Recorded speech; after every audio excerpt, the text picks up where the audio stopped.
La théorie de la tectonique des plaques nous a permis d'expliquer la dérive des continents, la raison pour laquelle il y a des montagnes, des tremblements de terre, des volcans et bien d'autres choses.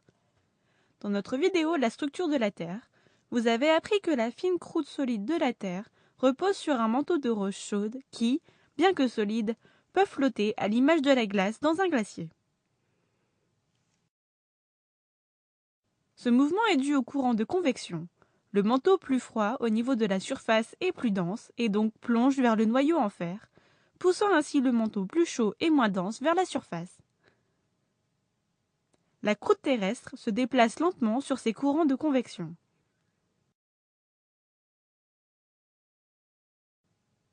La planète entière possède plusieurs courants de convection divisant la Terre en différentes plaques. C'est à la frontière de ces plaques qu'il se passe des choses intéressantes. Notez que la forme des plaques n'est pas la même que celle des continents.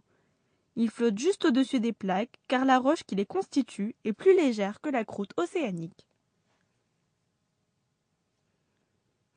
La frontière entre deux plaques est au niveau de la remontée des courants de convection. Comme ceci, les plaques se séparent et du nouveau magma constitué de roches fondues jaillit pour remplir le trou, formant une nouvelle croûte océanique en basalte, une roche ignée. On l'appelle une faille divergente. Il y a 100 milliards d'années, lorsque les dinosaures erraient sur Terre, l'Europe et l'Amérique étaient collées et l'océan Atlantique n'existait pas.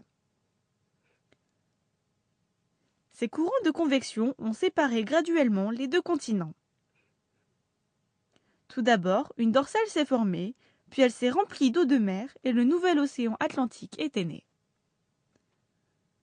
Aujourd'hui encore, l'Atlantique grandit, presque aussi rapidement que vos ongles de main, et au milieu se trouvent des volcans sous-marins où d'étranges formes de vie grandissent parmi ce qu'on appelle les fumeurs noirs. Si l'océan grandit d'un côté, il doit disparaître d'un autre. C'est à ce niveau que les deux plaques bougent l'une vers l'autre. On l'appelle faille convergente. Les roches continentales s'érodent et forment un sédiment au fond de l'océan. Lorsque la croûte océanique plonge, ce qu'on appelle subduction, les sédiments sont entraînés vers le bas, ou subduits, et fondent, mais sont moins denses que la roche basaltique de la croûte océanique, et sont repoussés vers le haut, en formant des volcans le long de chaînes de montagnes. Parfois, les plaques glissent simplement le long l'une de l'autre, comme elles le font au niveau de la célèbre faille de San Andreas en Californie. Les mouvements relatifs, dans ce qu'on appelle la faille transformante, causent d'importants tremblements de terre. Cela signifie également que Los Angeles se trouvera à côté de San Francisco dans quelques 20 millions d'années. Parfois, un courant de convection situé dans le manteau est juste une seule remontée entraînant ce qu'on appelle un point chaud. Lorsque la plaque bouge au-dessus de ce point chaud, une série d'îles se forme, comme on peut le voir à Hawaï. Au fil du temps, les îles plus vieilles s'érodent et disparaissent dans l'océan.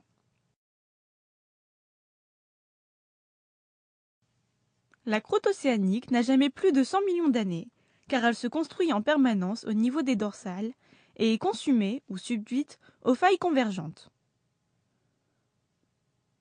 Cependant, la croûte continentale est seulement transportée, divisée et recollée depuis la formation de la Terre il y a 4,5 milliards d'années.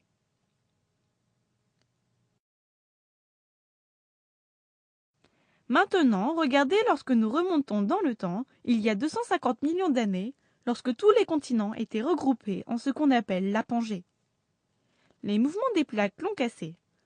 Nous voici alors à 65 millions d'années avant aujourd'hui, lorsque les dinosaures ont disparu, et observez la création de l'océan Atlantique et l'Inde qui s'encastre dans l'Asie. C'est notre monde actuel.